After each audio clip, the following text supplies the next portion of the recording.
sur la chaîne YouTube de Parfum de Livres, le blog que j'anime depuis 2010.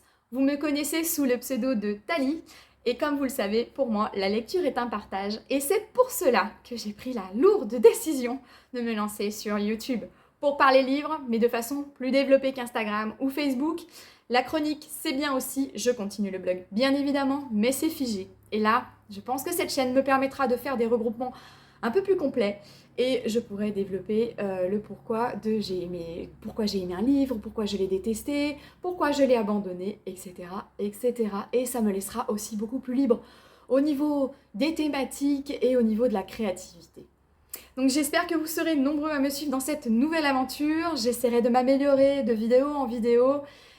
Mais voilà, ça y est, je me lance et je profite de cette vidéo d'introduction pour me présenter en 3 livres, les 3 livres intemporels, les 3 livres qui me caractérisent le plus, le pourquoi je suis venue à la lecture, les livres qui m'ont marqué quand j'étais libraire, etc., etc. Le premier livre, c'est le livre qui me suit depuis mon enfance. C'est un grand classique et c'est Jane Eyre de Charlotte Brontë.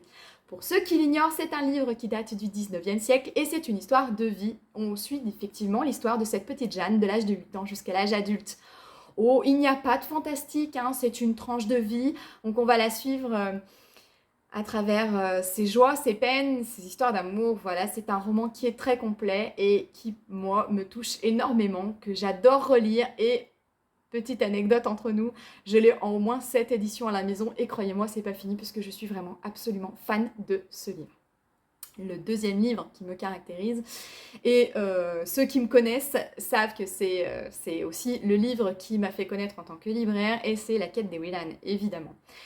Pour la petite anecdote, j'ai eu la chance de rencontrer Pierre Bottero en 2005 et ce fut une rencontre professionnelle absolument magique. Quand vous rencontrez un auteur généreux, gentil, avec lequel vous partagez tout de suite cet amour du livre, des belles histoires, enfin voilà, c'était une superbe rencontre. Et La Quête des Willan fut pour moi un livre coup de foudre, même pas coup de cœur, c'est le livre qui m'a marqué et la série que je garderai à vie auprès de moi parce que c'est superbe.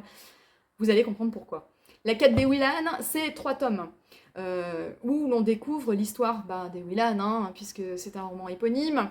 On va découvrir qui elle est, comment elle est devenue ce qu'elle est, parce qu'au début du roman, elle s'appelle Camille, et Camille, elle a 15 ans, elle a un ami qui s'appelle Salim, et elle est super intelligente.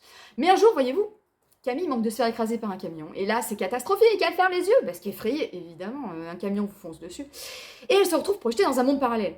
Déjà, il y a un truc qui cloche. Et là, elle manque de se faire dévorer par cette espèce de grosse bestiole qu'on appelle un Tzlitch, qui ressemble à une grande montre religieuse, mais alors super moche le truc, hein.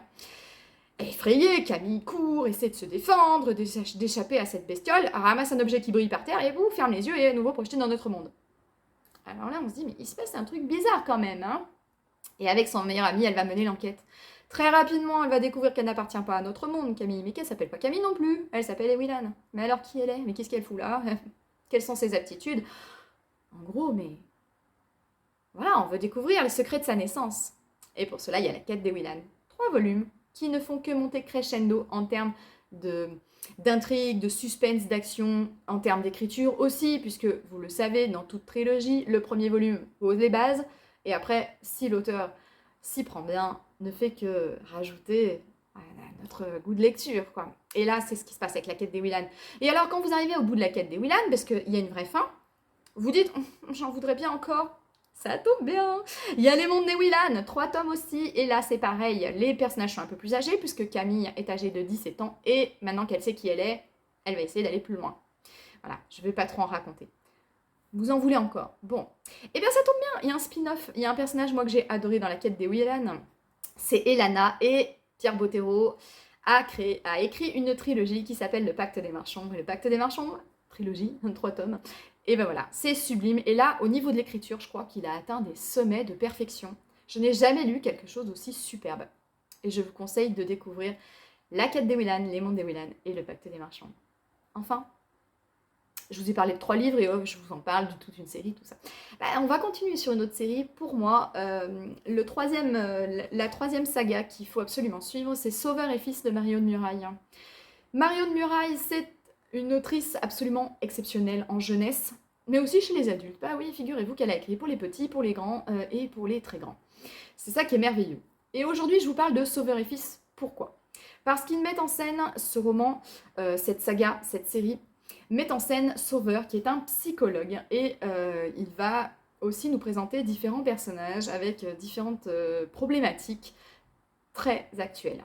Et alors, on va parler de transsexualité, on va parler d'homosexualité, de famille recomposée, de papa solo, on va parler de plein de choses. Et ce que j'aime avec Mario de Muraille, c'est que malgré les sujets, on va le dire, un petit peu tabous encore, malheureusement, eh bien, elle le fait intelligemment, Mario de Muraille. Vous savez pourquoi? Parce que Mario de Muraille ne prend parti pour rien. Elle énonce des faits, elle propose des situations, et le lecteur se les approprie ou les rejette. Ben oui, le but du jeu d'un roman, c'est quoi? C'est de provoquer des choses, des émotions.